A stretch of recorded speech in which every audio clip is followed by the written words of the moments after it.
Oh, oh. Hello, ladies and gentlemen. Okay, yeah, now I can do that. Hello, ladies and gentlemen. It's the one and only Kamlish. Welcome to our daily sports roundup. Yes, this is the post Manchester defeat.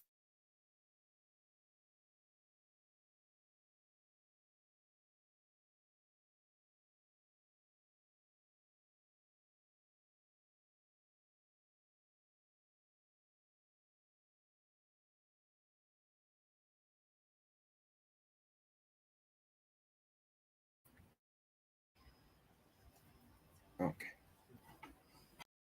just to sell live.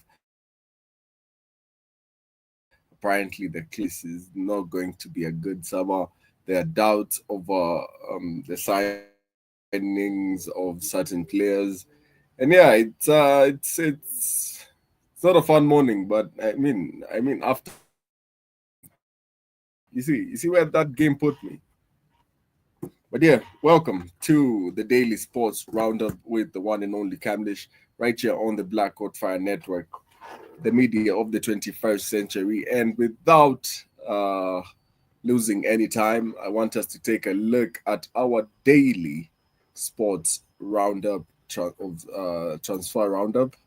Let me share the screen with you that you Yes, can welcome know back to the what channel we for me. are talking about.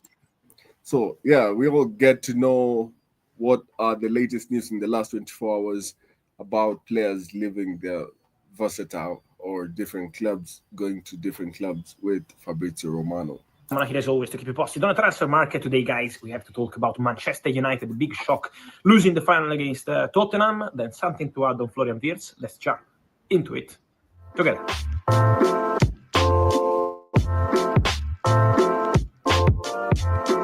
And so, guys, here from Bilbao, the day after a tough day for Manchester United, a fantastic historical day for Tottenham Hotspur. Congratulations to Spurs on winning their first major trophy in 17 years, historical moment, and congratulations also to the players, to Ange Postecoglou with that cold quote that at the end was a reality. So congratulations to Tottenham. Now Postecoglou sending a clear message on his future. He wants to stay, he wants to build for long term, he wants to continue this project. So let's see how it will continue between Tottenham and Ange Postecoglou. At Manchester United, the feeling is obviously the opposite.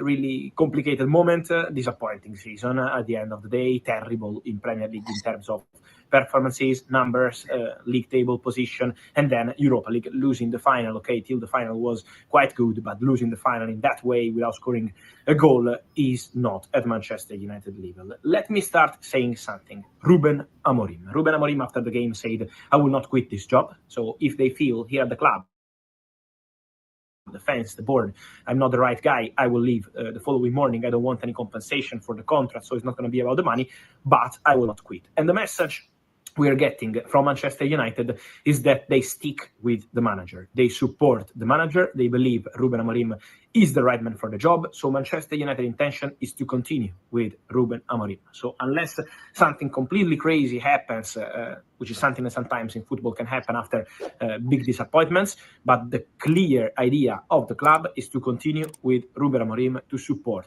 Ruben Amorim. Also important, to back then Ruben Amorim on the market. This is going to be a crucial point. So we said about Mateus Cunha, who remains the player they want to make as first signing of the summer. Then there will be the striker, but let's see now in terms of funds, in terms of possibility to attract players without Champions League, what Man United can do for the striker, for the number 10, because they want to add one more apart from Mateus Cunha. They want to do more also on the market. So Man United will try to be busy, but now you don't have Champions League, you don't have a European football for next season, and also financially, you lost big money because obviously being in Champions League next season also means for financial fair play to make extra big money. Imagine about winning the games, all the money you get from Champions League, and also the stadium and all of these kind of things. So Man United lost not just the trophy, but also big money last night. But they want to continue with Ruben Amorim. That's the clear intention of the club. Then another point, guys. After the game, let me say we saw many finals in these years, and it's normal to be disappointed after a final. So when you see a player speaking after a final, it's always tough, it's always difficult. But the situation of Alejandro Garnacho is one worth to mention, because Alejandro Garnacho after the game said it's been a shit season. It's been really poor. We didn't beat anyone in Premier League. We lost the final. Then he said something important on himself. He said, I played every round of the Europa League. Then the final comes and I only play 20 minutes. So he was not so happy about that. We can understand that. But let me say that the relationship between Alejandro Garnacho and Manchester United is not the same already since January. Already in January, the player was a target for Napoli, was in conversations with Chelsea. So there were movements around Garnacho. Nothing happened at the end because no one was able to reach the agreement on the financial package with Manchester United and with Alejandro Garnacho in terms of contract terms. But it's also important to say that this summer the story could be different, with clubs expected to discuss for Alejandro Garnacho, because these quotes are very strong. Also, it's important to mention that Man United, to add one more player behind the striker, apart from Matheus Cunha, need to sell some players, and Garnacho could be one of them. So the feeling is that if Man United receive a good proposal, Garnacho could be one of the players leaving the club in this summer transfer window. In this moment, this possibility, again, Garnacho was disappointed yesterday. You can understand that when you lose a final, where you don't play, where you don't start, so it's not easy. But the message from people at the club has always been clear since January. So we will see what happens there, but Alejandro Garnacho could be a situation to watch this summer. Then Bruno Fernandes, guys. Bruno with completely different words, but still being very honest. Bruno said, I don't care about the financial package when asked about his future. It's not about the financial aspect, because if I want to go for financial aspect, I can go any moment wherever I want, and it's reality, because in the last 3 years Bruno had important proposals from Saudi. He didn't take it. He decided to stay at Manchester United, sign a new deal 1 year ago. So Bruno has always been super committed, but then he said, I want to be in the best competitions. So that's why I am at Manchester United. Then when he was asked about the future, he said, I will stay here until the club wants. Then, if one day the club need or want to part ways, to cash in or whatever, I will be ready to go. So the message from Bruno is, I'm happy here. I want to help Manchester United, but I need to feel that this club is going same direction as me and want me to be a crucial part of this project. For Ruben Amorim, it's like this for sure, because Ruben Amorim wants Bruno Fernandes to stay. Ruben Amorim considers Bruno Fernandes a crucial part of this project. So for Ruben Amorim, it's very clear. Now we have to see financially the answer from the club to this message from Bruno Fernandes. Remember that Bruno has an important, very important, I would say almost crazy contract proposal from Al Hilal. Al Hilal met with his agents. Al Hilal would be ready to do important things also in terms of financial proposal for Bruno Fernandes to Manchester United. So let's see what happens there. Al Hilal are still there. They consider Bruno a top target, but remember that for Ruben Amorim, he's absolutely crucial player for this project. So let's see what happens there. Also with Bruno Fernandes, because could be an interesting situation to watch in this summer transfer window, but only if Man United decide to open doors. Bruno wants to stay, Amorim wants him to stay. So the only way, as Bruno said, is if Man United decide to open doors to his exit, with Al Hilal waiting and hoping to enter on the scene. And then, guys, just to add something extra to this, we will be, as every day, always here in touch on my channel for all the latest, but it's also on Florian Wirtz.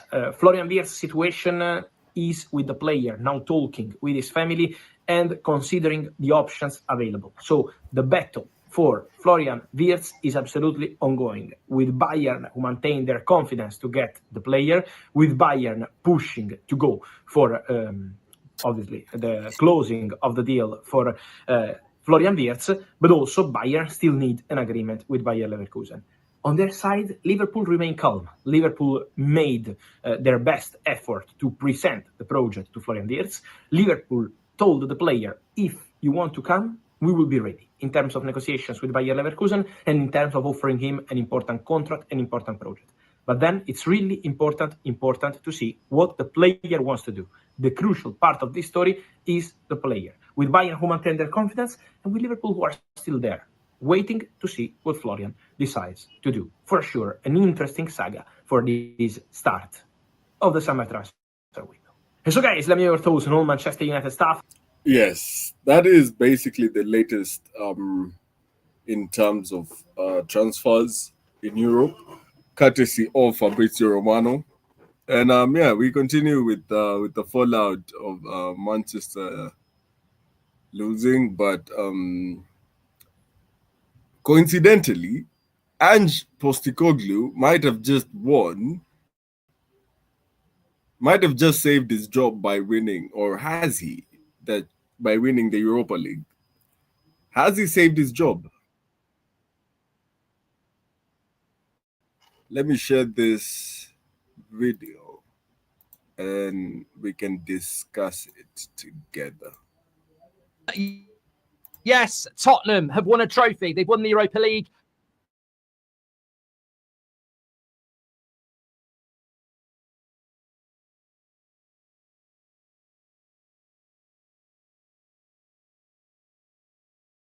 For you. So, what are we feeling this morning? Got a few bits around Liverpool and Chelsea as well. Rodrigo, Real Madrid. But look, let's start off with the big news. Tottenham have won a trophy. Tottenham have won the Europa League. But are Tottenham or Spurs going to get rid of Ange? How many games have they lost? 21 in the Premier League? I mean, it's terrible. It's absolutely terrible. They're fourth from bottom. They're probably going to finish fourth from bottom. Maybe Man United will finish fourth from bottom. Who cares? It's Astra's season for United. Tune into that breakdown on the United stand for the next 6 months. But in relation to Tottenham, it's a positive. You can't get rid of Ange. I think this is just modern football in a teacup, really, because I get it. You know, football fans spend their money, they take their time, they love their clubs, they watch a game. You've lost 21 games in the Premier League, you've been bloody awful, and people make their mind up, because you can't think contextually that if you win the Europa League final, all the things you've done in the league are going to just disappear. And I've seen so many Spurs fans, you know, ringing up, putting posts out, get rid of Ange, no matter what, sack Ange. And now I'd be like, don't get rid of Ange, because what he showed in that final last night, by the way, I was not stunned. I think it was the most basic way to play football. You know, Tony Pulis style, park the bus, counter-attack, rely on Van der Ven and Romero, who are very, very good. But it's not Spurs. It's not Spurs wouldn't be there in the league if they played like that last night. They'd be a lot higher up. They wouldn't be in the top 6, but they would be a lot higher up because they wouldn't concede any goals. And they've got good counter-attacking players. Spurs play halfway line, high line, you know, open at the back, concede goals, and that's why they are where they are. To win. Should Ange be getting sacked? I just think it would be so Spursy to finally win a major trophy and then sack the guy who wins it. It just doesn't make sense. And you can look at the Premier League. But apparently, rumor has the final. He's won it. You still want to fire him? Like, for the first 7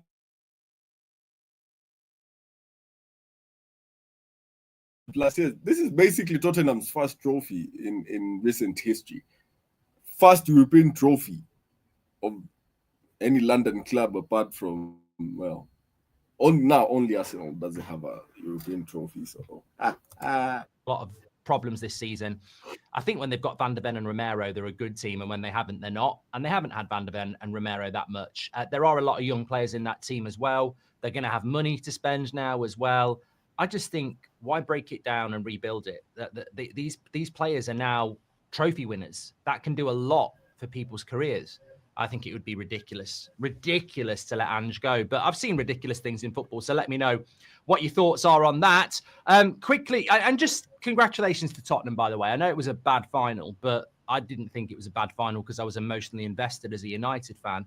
I'd love to win a final like that. Sometimes you've just got to get over the line, and Ange and Spurs deserved it. They were the better team. They deserved it. I don't know what Amrin was thinking about. I don't know what he was talking about, Man United being the better team. Absolutely not. And who'd want to be the better team in a game like that? It was a game of chess. Spurs won it. All that mattered was winning, and they did. Well done. Arsenal fans probably not that happy this morning. You've got to put it into context, though. I mean, that league table, they've won the Europa League. They've won a trophy. How much? And it's the same question again. How much do you value winning trophies over definitive success. Like Arsenal are second in the Premier League and they got to the semi-finals of the Champions League. Spurs are fourth from bottom in the Premier League and they've won the Europa League that Arsenal couldn't even enter. I don't really think Spurs fans shouldn't be celebrating it in Arsenal fans' faces. But on the other hand, Arsenal fans, you've almost just got to, just put up with it.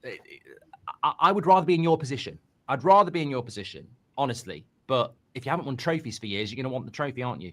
It's just banter. Just get into it.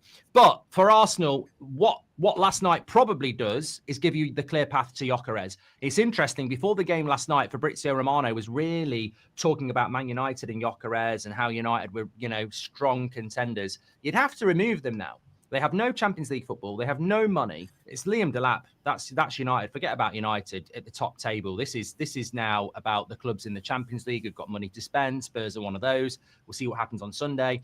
Obviously, you've got Liverpool who are spending money already. Arsenal will. Arsenal, if they want Gyökeres, they've got a clear path now. He's not going to want bloody Man United's mess and no European football. So for Arsenal, there's a big positive there. And there could be another positive for Arsenal as well, because there's also a report around Arsenal exploring a move for Rodrigo, who could leave Real Madrid this summer. Now, I'm not 100% sure about whether that's going to happen as well, but that I think Arsenal have got bigger fish to fry than worrying about Spurs winning the Europa League. They've got to be looking at Liverpool, and they've got to be looking at the Premier League next season.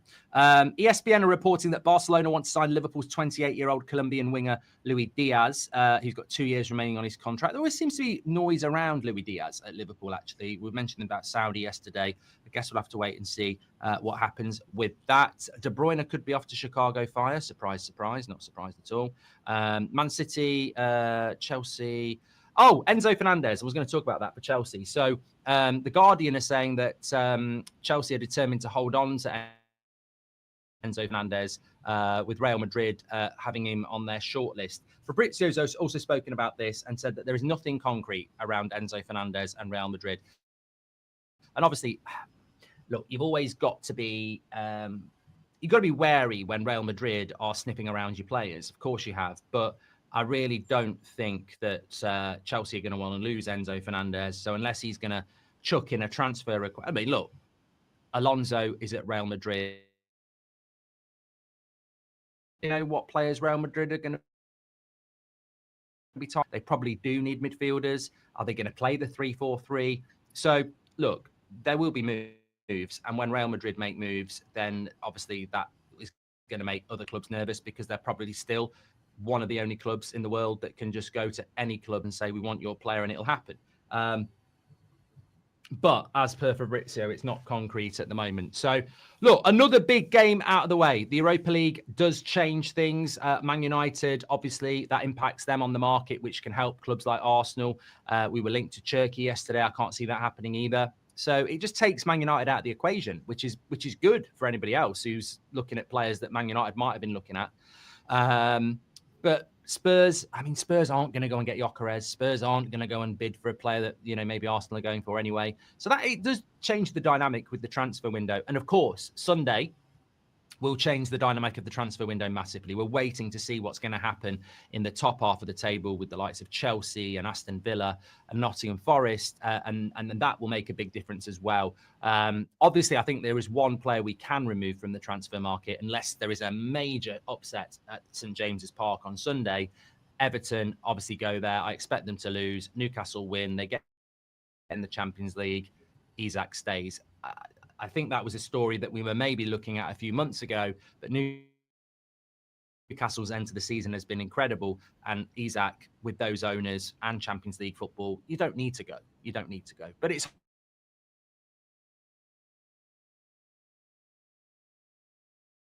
done that United aren't going to be involved in.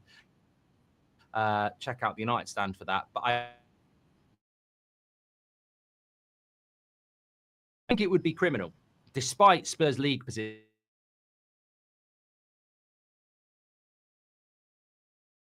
he wins a trophy in his second season. And to say that at a club like Spurs, are a team that are known for winning trophies and getting top four. They are top four or a trophy for Spurs is a huge achievement. he focused on the Europa League and he won it. It was a gamble. If he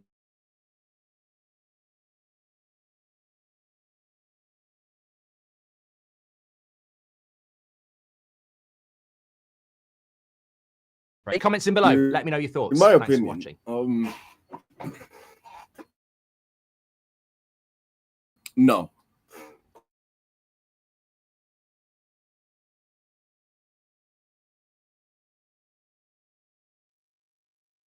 UEFA back.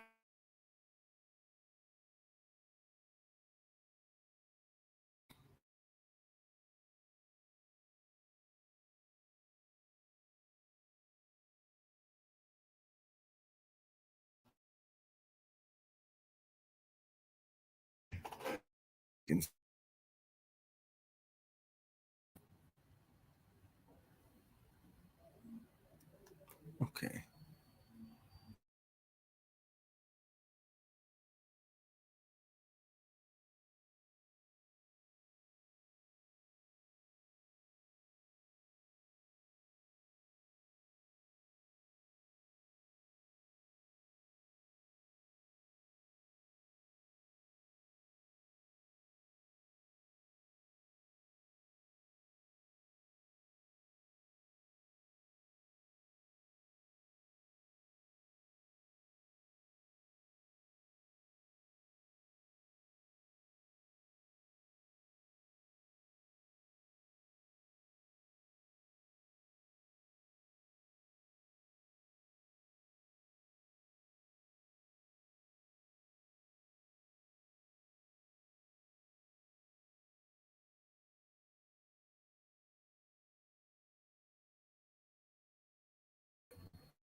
Super Cup, but I don't think Real will call it a successful season with just that, right? Losing every single Clásico from 4 different attempts. First time a manager's ever done that. Losing to Liverpool, whom they hadn't lost to since 2009. Losing to an absolutely dusted AC Milan side that won't even be in Europe next year.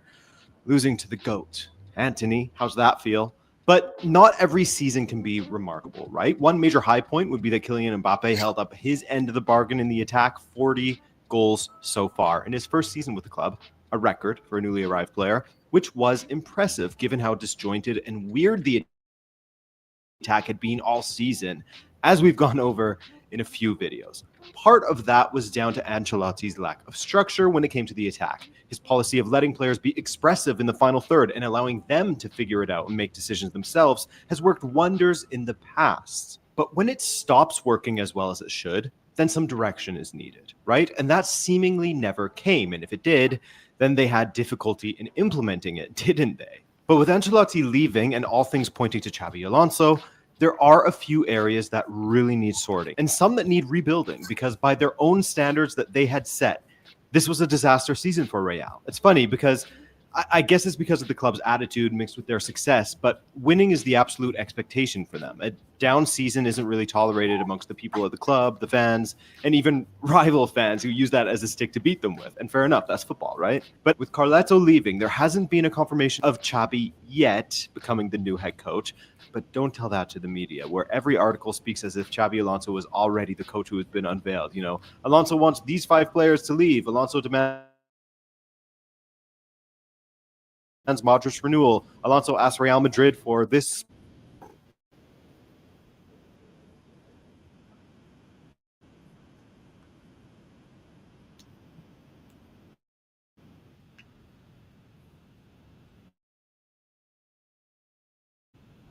And so, recruitment.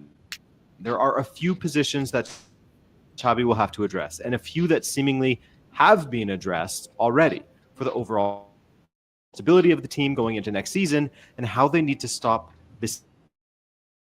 So let's talk fullbacks. Let's talk center backs and how the defense improves the midfield. Rafinha scores 3-2. They turn the game on its head. So sure, the attack wasn't scoring as many goals as perhaps an attack consisting of Mbappe Vinicius, Rodrigo, and backed up by Bellingham should be scoring, right? But the main problem for Real Madrid was absolutely at the back this past season. Now, I made a video on this previously about how the back line has been completely neglected when it comes to signings over the last few years, focused in that area of the pitch, and Real Madrid seemingly going ahead with a few of said rumors. Sorry, let me to Real Madrid are not because of my video. I know it sounded like I was saying that. I'm a nobody. But because it's even more obvious as the season rolled along, players out of their original positions to fit into the back line, that made it more difficult for Ancelotti's already difficult job. Okay, so let's talk signings for defense. Recently turned 20-year-old, who, in my opinion, was the best young player of the Premier League season. And yes, I consider only players 21 and under. I'm not a weirdo like the official award that has older guys in the running. So bizarre. Heisen himself has said in the past that, quote, "The main reason to go to Italy was to improve my defensive game. I wanted to become a more complete player. In Spain, the focus was ball control. And then in England, I learned all about intensity. I learned a lot from the high tempo and one-on-one situations." And you can really see that in his game, can't you? Well, he is very solid on the defensive end of things. He's also incredible at reading the game and advancing the ball through passing or carrying forward himself. It's funny, if you look at highlights of him, a lot of it, he's doing anything but defending. He's quite impressive with the ball at his feet. The guy is in the 96th percentile among center backs when it comes to shot creating actions and expected assists. He's in the 93rd percentile, again, when it comes to progressive carries, and he averages 4.96 progressive passes per match. And as for the, reading of the game part that I mentioned, he's in the 96th percentile when it comes to interceptions and clearances. I mean, he's a pure footballer, as in he can do a bit of everything and do it well. And given he grew up in Spain, he's fluent in Spanish, obviously, he will take no time to adapt. This is an area of the pitch where Real Madrid had been torched by injuries, and is why Asensio was leaned upon so heavily. To his credit, he did well, but clearly backups were needed, as Real Madrid can't survive on 2 or 3 center backs for long stretches. Not when they are consistently a team that plays somewhere in the vicinity of 50 matches per season, and especially if Xavi does indeed move to a back 3, which has been spoken of at length. I'm not sure if he will do that necessarily, because in fact, Xabi Alonso has taken this past season to try playing with the back 4 far more often than he did in the season prior. So who knows? Maybe he was warming up to it in preparation for his move to Real Madrid and to add another sort of arrow to his quiver, so to speak. But whether it's a back 4 or a back 3, Real Madrid need fullbacks. Ferland Mendy has failed to wow Real Madrid supporters on the left, always injured also, as has Frank Garcia, and with Lucas Vazquez looking inept when it comes to covering the injured Dani Carvajal on the right. I mean, both sides of the back line need reinforcements. The entire back line is on life support, or was on life support.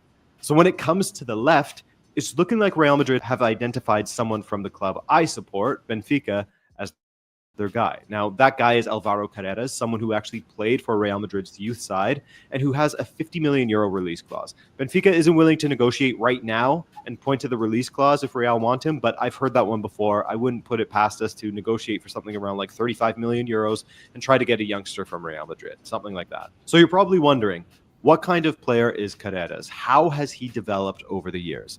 People often ask me in a how does he compare to Grimaldo framed question, and they are very different. First of all, Grimaldo is much, much better when it comes to his crosses, set pieces, and strikes at goal as well. Just in general, Grimaldo is more attack-minded, I would say, than Carreras, and takes part in the final phase of the attack far more. Carreras isn't as gifted at crossing, but he is quite decent at launching attacks with through balls and even progressing the ball himself on the dribble. He's tidy with his passing. He can play the ball in behind defenders well. But if you're looking for someone who has the technical proficiency of Grimaldo or Alexander-Arnold, that's not him. He's not like a set-piece specialist kind of guy. Where he does outshine both of those players, though, is the defensive side of things. He's not a perfect shutdown defender. That's not the case. But he will add some defensive solidity on Real Madrid's left if he is to join them, without compromising too much on contributions in the attack. If you'll remember the first match Benfica and Barcelona played this season, that epic 5-4, Carreras did a fantastic job in containing Lamine Yamal. Yamal's biggest contribution was winning a penalty from a nice dive when Carreras touched his shoulder for a moment. As the season progressed and Yamal improved even more, the same couldn't be said in the second leg of the last 16 because Carreras was suspended for that game. But in the first leg, he kept Yamal off the score sheet once again. Keep in mind, however, Barca were a man down from the 22nd minute in that match, so not a perfect example, but just to give you an idea, he's good defensively, in my opinion. I use that as a barometer because I'm sure most Real Madrid supporters would be interested in that particular example. Granted, Yamal has evolved into something else as the season has gone on, right? So I think everyone's going to struggle with him. Now, on the other side, Fabrizio Romano is already saying, here we go to Alexander-Arnold signing with Real Madrid. So I guess we can take that as almost a guarantee at this point. Now, he's not perfect defensively. We all know that. But he absolutely will add something that Real Madrid has been missing from their fullbacks without Carvajal, besides when Valverde played there, which is offensive contributions. Alexander-Arnold will be able to launch attacks, pick out the attackers through a crowded box, play looping, accurate balls to the back post for someone to attack that far post, and so much more. Plus, with the other signing of Carreras, should it happen, that also allows the midfield to retain guys like Camavinga and Valverde for their preferred positions, which Alexander-Arnold contributes in another way.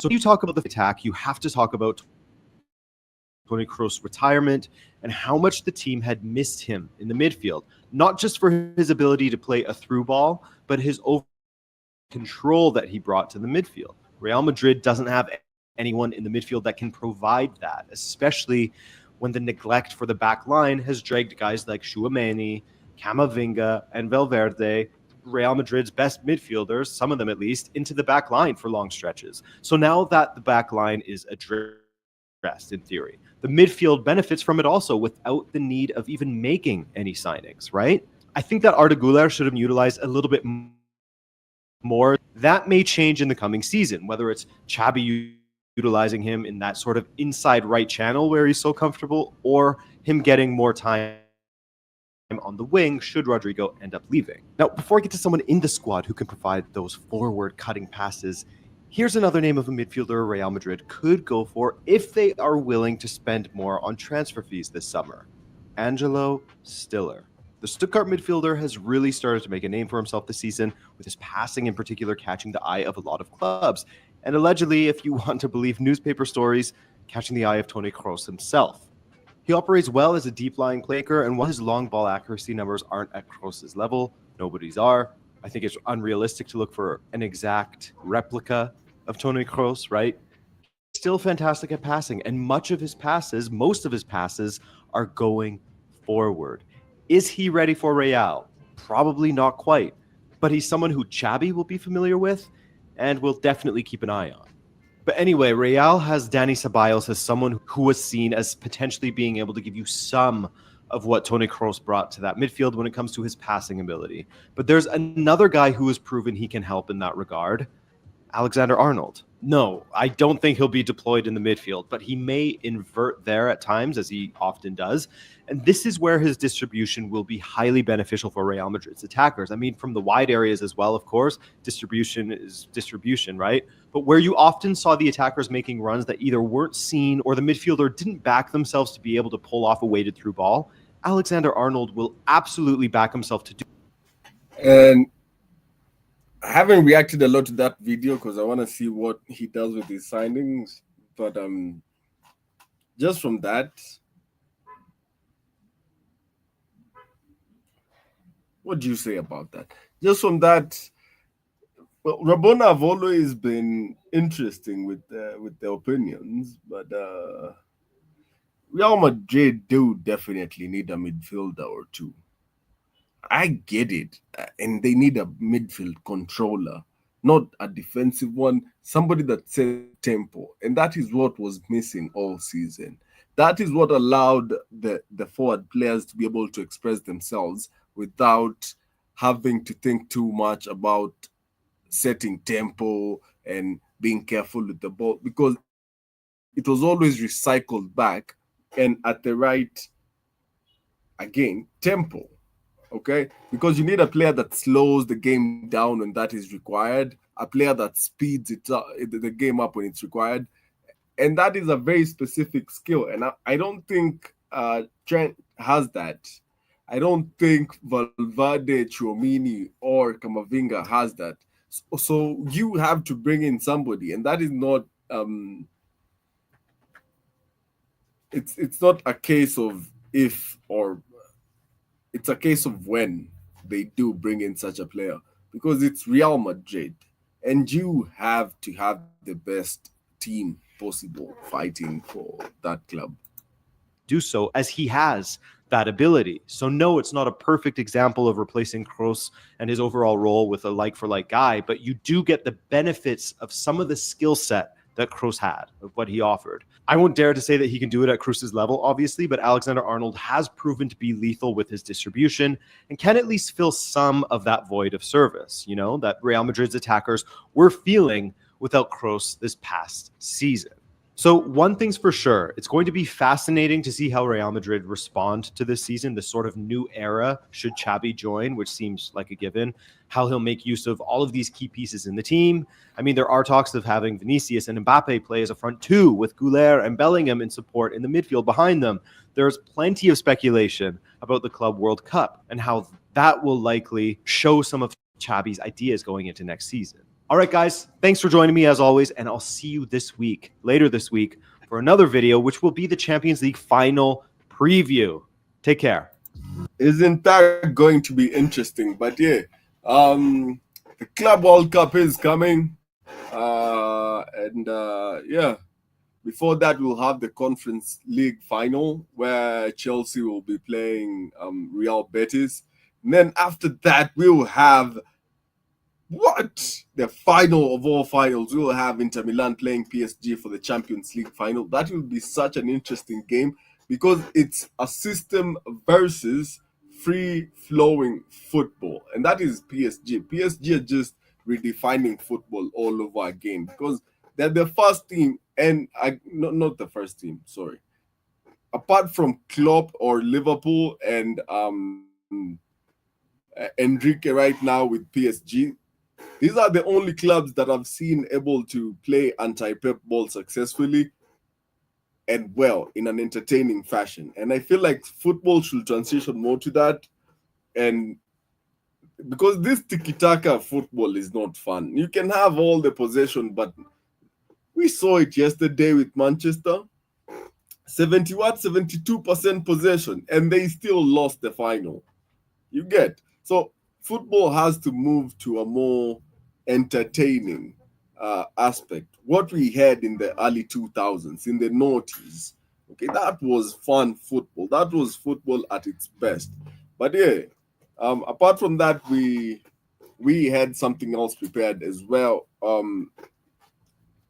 John Jones in a few weeks is going to be fighting Tom Aspinall, and I wanted us to check out a few times when John Jones went into beast mode, because this is in my opinion the most dangerous fighter in the history of the UFC. This man has 0 losses to his entire career if you don't count that disqualification of the 90-degree elbows, which have been allowed right now in the UFC, meaning he has 0 losses, period. And he's going to be fighting Tom Aspinall, who I don't feel is quite equipped to deal with John Jones if he maintains his speed at that size. So yeah, let's check out the 5 times that John Jones went beast mode on these suckers. Okay, because he's a bad man. He's a bad man. And he can do a lot of damage. Times when John Jones went into berserk mode and completely shocked the MMA world. Widely hailed as the greatest mixed martial artist to ever set foot in the octagon, John Jones' career is a chaotic Pandora box filled with massive highs and dark lows. John Jones was facing Gustafsson, Glover Teixeira. He was facing Daniel Cormier. He was facing the elite of the elite, and he never fucking lost even when he was doing coke and he wasn't even training. Right. That's how goddamn good John Jones is. I would not have much of what I have without him. Really. Like, he elevated my star to levels because our rivalry was so bad. John Jones is the pound for pound best fighter in the world and the greatest fighter ever. Period. End of story. Yeah, he's an enigma. Got into the UFC or MMA training at 18, straight off high school, because he was considered too small for football. And had to, when he got his girlfriend pregnant, he had to start working as a bouncer while training at night. And within 3 months, he had his first UFC fight that he won.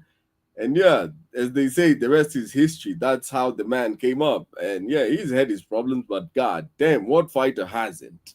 A dominant UFC debut in 2008 to becoming the youngest UFC champion of all time just 3 years later in 2011, to then gaining 5 successful title defenses by the start of 2013. John Jones came into the UFC and completely took over, dominating some of the top dogs of the time, including Quinton Jackson, Lyoto Machida, Rashad Evans, and Chael Sonnen. But the toughest test of his career was about to go down. In just 5 years, Jones became invincible, so naturally, when he came up against an up-and-comer like Alexander Gustafsson in his 6th title defense at UFC 165, he was expected to blow the Swede away. Yet many also still believed Gustafsson was the man to uproot the established order. Even Jones knew that Gustafsson was a challenge tougher than any he had faced before because A, he was young and hungry, unlike the veterans he fought before. Alexander, he's a great fighter. He really is. I'm excited for the challenge. The thing that excites me most about Alexander is that he's young, and I'm sure he has an ambition to win this fight that I maybe haven't seen in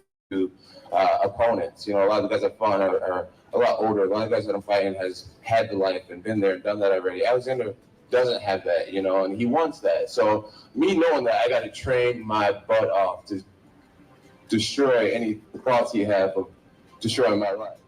And B, Gustafsson was just as tall and lanky as Jones, if not more, so the champ's physical gifts weren't going to work as effectively. What kind of challenges does Gustafsson present that your previous opponents haven't? I would say, you know, his height and his reach, his arms and legs, you know, it's going to be different, you know, a little bit different distancing, and it'll require me to have a little different timing. I want to beat him to the punch a little faster because his arms are a little longer. So, yeah, just little range differences. Have you been watching much tape on him then? I watch his fights all the time. Do you? Oh, yeah. Jones' confidence grew as the fight progressed, and he felt he had more tricks up his sleeve than his opponent. I think I have a lot more tools in this fight to win the fight, and that's what I'm going to really stick to. Where he's primarily a boxer, man, I really embrace the whole art of kickboxing, the whole art of everything that's not even kickboxing, like the in-between stuff. So, I mean, I'm not going to go out there. I'm not going to say that I'm going to try to box him the whole time. I'm going to kickbox him. I'm going to be like water. I'm going to do all types of unpredictable spinning elbows, flying knees, shots, fake shots, all types of stuff. So, I mean, he really needs to be in his game. Gustafsson showered praise for his foe too, yet he was confident that he'd take everything John had worked so hard for. He's the best guy pound for pound in the world right now. And if I'm going to take someone's belt, it's going to be his. So, I'm super ready. I can't wait for the fight. Going into the fight, Gustafsson was a massive plus 425 underdog, but he defied all odds by giving Jones a serious run for his money. In round 1, the Swede cut Jones open near the eye and even took him down. In round 2, he landed the more impactful shots. In round 3, he first got rocked by a thudding elbow before returning the favor with a left hook. In rounds 4 and 5, Jones was the better man, but Gustafsson continued to fight it out with pure grit. After 5 rounds of war, Jones won by a unanimous decision and proved that he was as tough as a nail as he's a hammer, although opinions remained divided over who won. Gustafsson outperformed and surprised many, especially the man who runs it all. Not only did I not expect it to go 5 rounds, I never thought that Gustafsson would be able to stop John Jones' takedown. I thought that was going to be his weakness in this thing. I thought he would probably outstrike Jones, then Jones would take him down and try to ground and pound him. And that never happened. It was actually the actual opposite. Gustafsson took him down. Even though many thought Gustafsson had done enough to win, the man himself wasn't entirely convinced he'd done enough to secure the belt. Alex, do you think you did enough to win that fight? You know, it's hard to say. You know, I'm just, you know, I don't know. I learned a lot though from this fight. He's a champ for a reason. To take the belt from the champ, you need to finish him. And that's how it is, and I didn't do it. It was an extremely tough fight for Jones, but one that he needed after years of dominance because he was starting to become complacent. Man, I tell you what, I've been asking for a dogfight for a long time, and I finally got that dogfight I've been looking for. Tonight was a blessing in so many ways. Got the victory, and I got to prove a lot to myself. I'm not satisfied. I got to do a lot more work in the gym to stay on top of my game. In his next fight, Jones eased through Glover Teixeira before being booked for UFC 178 to defend against arch-rival Daniel Cormier, an Olympian who was expected to seriously test Jones' wrestling credentials. This was also about to be the start of probably the most notable rivalry in UFC history. The rivalry between Jones and Cormier traces back to 2010 when Jones jokingly claimed he'd smash Cormier in a wrestling match. He just said a couple things like, you know, you look like you can wrestle. Go get cauliflower on the other side. Maybe you can get a takedown against me. And my whole thing was it just came off so off-putting because he didn't know who I was. Jones was originally scheduled to face Gustafsson in a rematch at UFC 178, but after the Swede pulled out due to injury, Cormier was brought in as a short-notice replacement, and by then, their beef had escalated, and they were quick to get into a pre-fight brawl during one of their face-offs.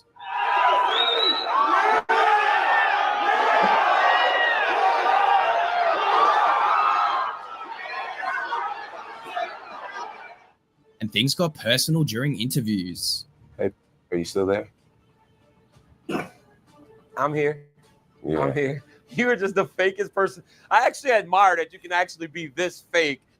And like when the TV comes on, how you can just change. It's like you're a chameleon. Hey, listen, It's I'm awesome. I'm a professional. It is unbelievable. It's The fact unbelievable. that you're hasn't changed. You're the scum of the earth. You are a terrible human being, but you can sure turn it on, huh? Thank you. I wish they would let me next door so I can spit in your face. You know I would absolutely kill you if you ever did something like that, You right? could never kill me. Oh, I bet you I could. Then you should try, John. Jones actually had to pull out of the event due to an injury, and the two were rebooked to fight at UFC 182. And despite all the chaos, there was still a sliver of respect between them. He has a proven record. I mean, the guy is 15-0. He's a Strikeforce world champion. He competed in the Olympics. I mean, what more could you ask for? I mean, to defeat somebody who's undefeated, it's just it's quite a thing to have on your resume. What I respect about John Jones is his ability to control fights, his ability to handle pressure, his ability to actually do what he's done at such a young age. That will most times break a younger human being. He's handled it to this point. When the cage door closed, Jones proved Cormier right by controlling the fight for the most part, even taking the Olympian down and beating him up in the clinch and on the door to secure a comfortable unanimous decision victory. Cormier was heartbroken after losing to the man he hated most, but he promised a strong comeback. It's no different. This is not gonna ruin me. You know, the one way or the other. I'm gonna stand across the cage from that man again, and I'll believe just as I did tonight, and I'll take the fight to him again, I guess. Unlike Cormier, Jones kicked off 2015 with a bang, promising that this year would be his defining moment. My plan is to become the greatest fighter of all time, and it's so feasible. It's so attainable. All I got to do is just stay focused and keep believing just the way I believe, and to keep working. And I do believe 2015 will be the year I solidify it. 2015 was indeed the year, but not for Jones to cement his legacy as the GOAT. Instead, it was the year he put it all in jeopardy. Immediately after, there's always that one year where you go like, this year I'm gonna go hard, right? This year I'm gonna go get it. And you just mess up everything that year. You just, yeah, there's always that year. But yeah, it's no different even for the champ. after beating Cormier, Jones tested positive for cocaine, although he wasn't punished because of an out-of-competition test a month prior to his fight. John Jones tested positive for cocaine, yet you see other fighters getting in big trouble for testing positive for marijuana. That is the difference between out of competition and in competition. John Jones tested positive for cocaine out of competition. Had John Jones tested positive for a recreational drug after the fight, he would be even in more trouble. So anyway, Jones was set to defend his title against Anthony Johnson on May 23, 2015 at UFC 187, just 5 months after his victory over Cormier. But everything came crashing down just a month before on April 28, when Jones was stripped of the belt and suspended indefinitely by the UFC for a hit-and-run incident where he collided with a pregnant woman's car and fled the scene on foot. He was running the red light. I remember seeing him, and he kept going. He was definitely high. Jones was replaced by Cormier, who went on to beat Anthony Johnson and win the light heavyweight title. And this wouldn't be the first time Jones was going to get in trouble with the law. In October 2015, Jones was reinstated on the roster and was scheduled to fight Cormier another 6 months later at UFC 197, but this time DC pulled out due to injury. Jones then fought Ovince St. Preux for the interim title and won. Jones secured a title unification bout against Cormier at UFC 200, and just a week before the fight, he was suspended for 15 months for a failed drug test. Jones tested positive.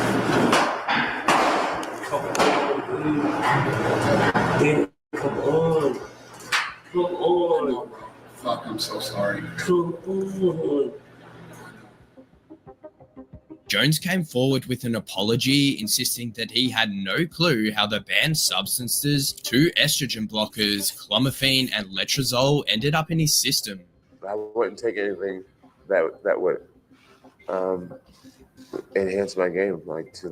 I wouldn't cheat. That's just not who I am. Jones eventually made his comeback after serving his suspension, squaring off against Cormier in a heated rematch at UFC 214. Heading into the fight, many doubted him, considering the chaos that had surrounded his life since 2015. Jones, however, showed little remorse as he jokingly told DC how he beat him after a weekend of cocaine the first time they fought. Is this guy really going to go to the fight? Is this guy going to mess this up again by doing steroids or snorting cocaine or sandblasting suits? What's this guy gonna do? What's this guy gonna do to mess this up this time?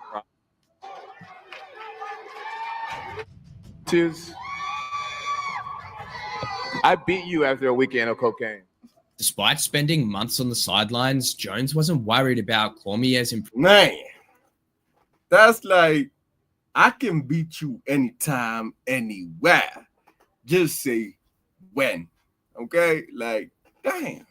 It's the confidence and the cojones to be able to say that to somebody's face. Who you know you're about to go into a ring with, who's been training to whoop your ass. Improving skill set, as he thought the champ had nothing to scare him with. Daniel Cormier has shown me absolutely nothing since our last fight. He has not progressed whatsoever. Anthony Johnson gave him that win. Hey, so wait.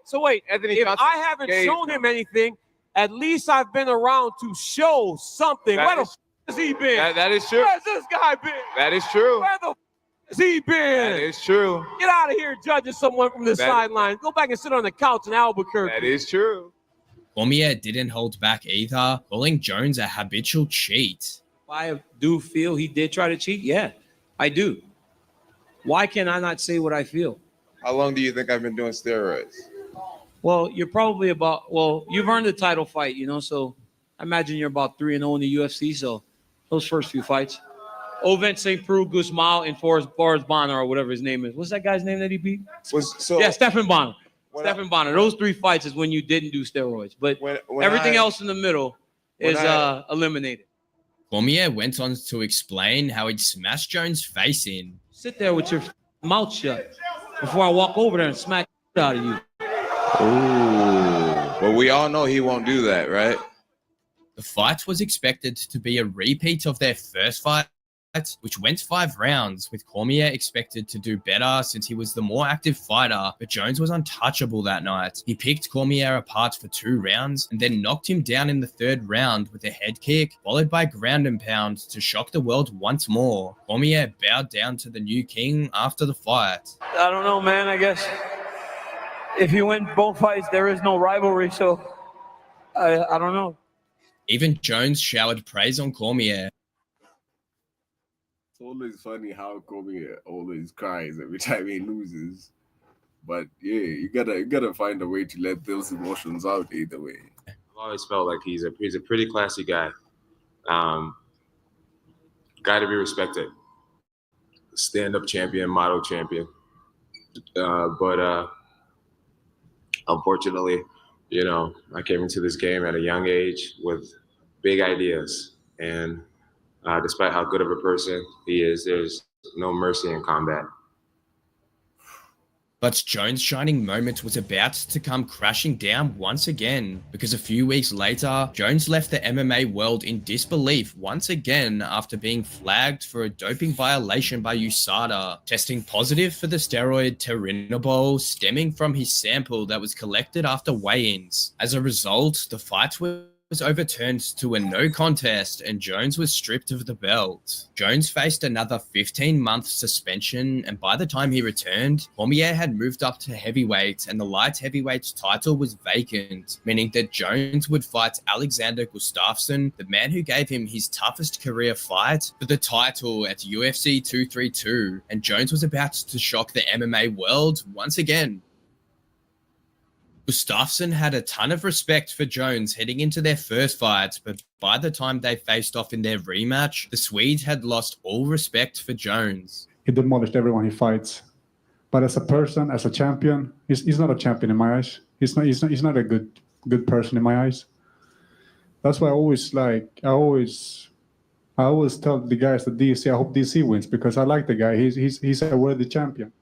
Gustafsson's dislike towards Jones only widened because of the pre-fight controversy. The event was originally set for T-Mobile Arena in Paradise, Nevada, but on December 23, just 6 days before the fight, it was relocated to the Forum in Inglewood, California, after a drug test revealed a trace amount of Turinabol in Jones' system, the same substance that led to his 15-month suspension after the Cormier rematch. With the Nevada State Athletic Commission lacking the time to fully investigate before the fight, the UFC moved the entire event to Inglewood, where the California State Athletic Commission agreed to grant Jones a license. When Jones was asked about the controversy, Dana White interrupted him and told journalist Ariel Helwani to talk to the Athlete Health and Performance Vice President Jeff Nowitzki. Ariel, I can help you with that. You know, you probably can't actually. You let Nowitzki answer that question for you. John, what did you want to say? I'm going to take the advice of my boss and have you talk to Jeff. Let Nowitzki talk about that. However, Gustafsson didn't shy away from talking. That's not a good look, though, is it? About it. I only feel for the fans. I feel for all the fighters' family members coming in and friends. That's all. But for myself, I'm flexible. I'm here to fight, and I'm happy we have a fight. You know, it doesn't matter if it's on rocket fuel or whatever. I'm going to beat him anyway on Saturday night.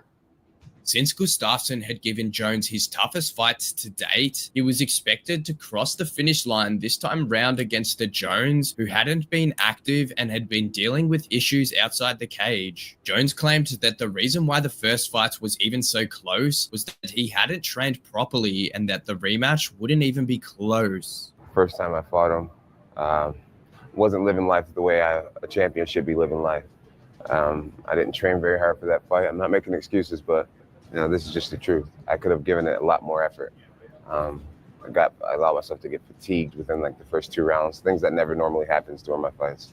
So the next time I fight him, I feel like I will finish him, and it'll just be a completely different performance. And what happened inside the cage proved once again why Jones was the GOAT. At UFC 232, Jones absolutely dismantled Gustafsson, beating him from pillar to post and stopping him in the 3rd round by TKO. Needless to say, Gustafsson was humbled. John, he knew exactly what to do to stop my footwork, and and stop my movement and my flow, you know, my distance. And so he just made sure I couldn't move anymore. That was it. For John, the fact that he was dominating inside the cage despite his trouble outside of it proved that he was blessed by God. I'm just a temple, and God has totally given me the power to be in this position. So I thank him so much, and all glory be to God.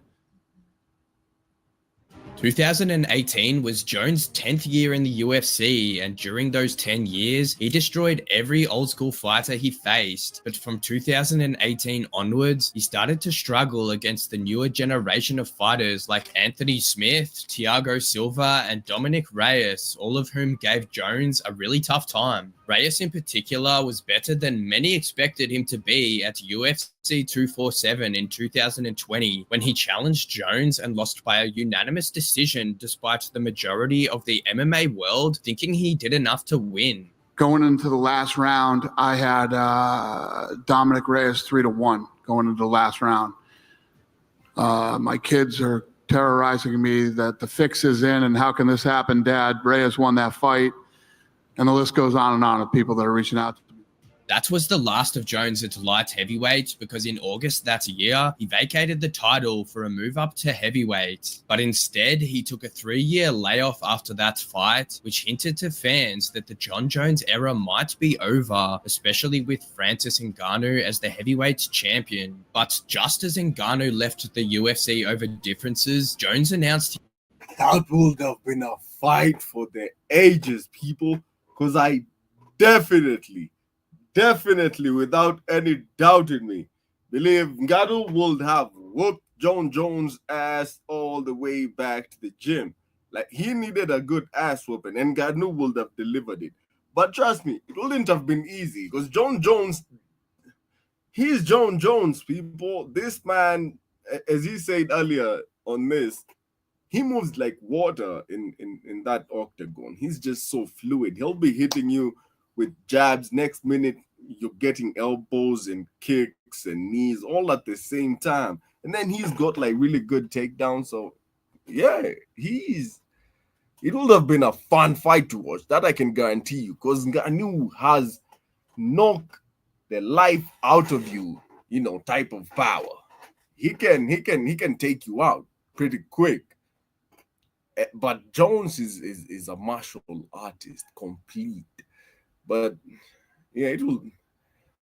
I hope we see that fight one day. But with both of them aging as they are, we might never see it. It might be one of those could have been type of fights, or we might get a Pacquiao and Mayweather a type of fight late on.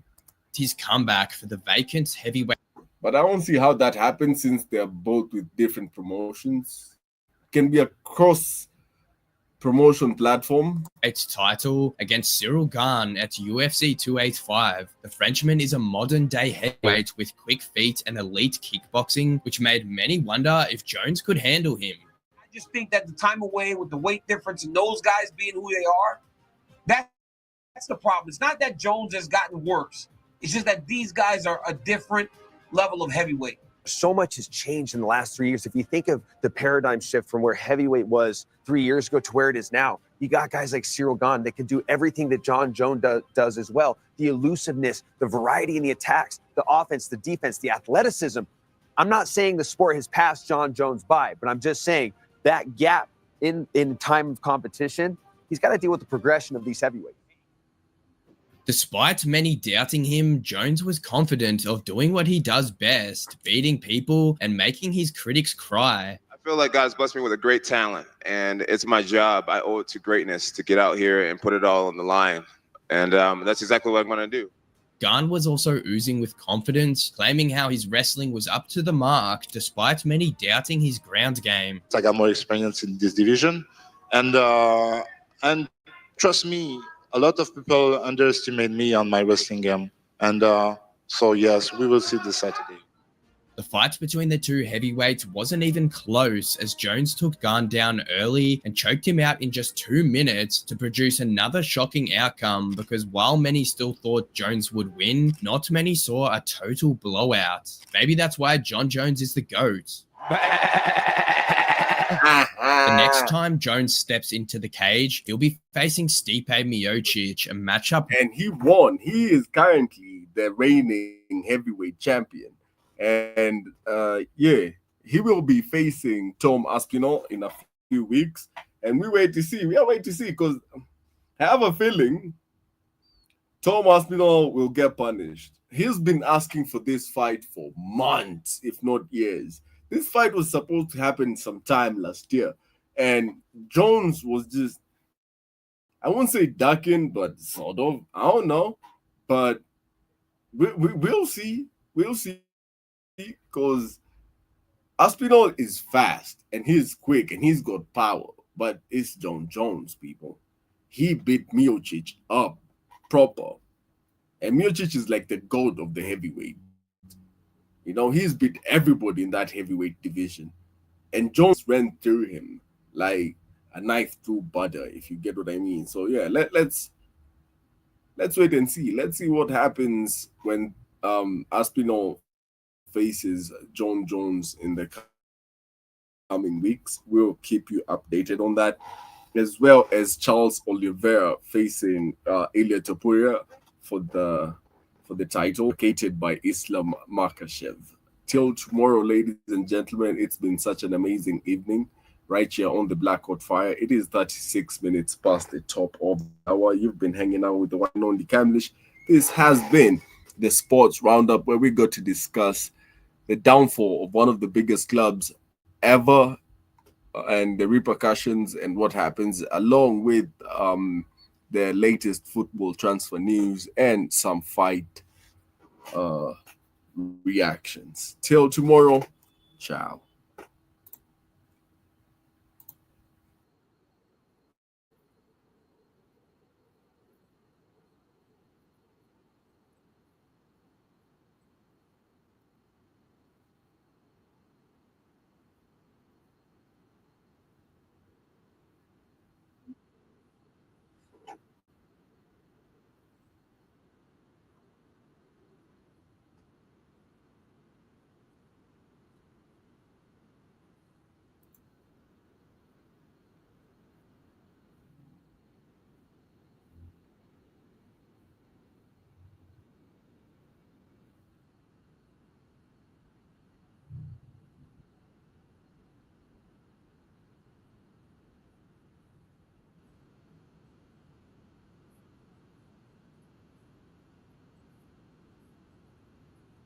Yeah, this is interim versus champ. You know, unifying the heavyweight division, and it's going to be amazing. Stay tuned till tomorrow. Ciao.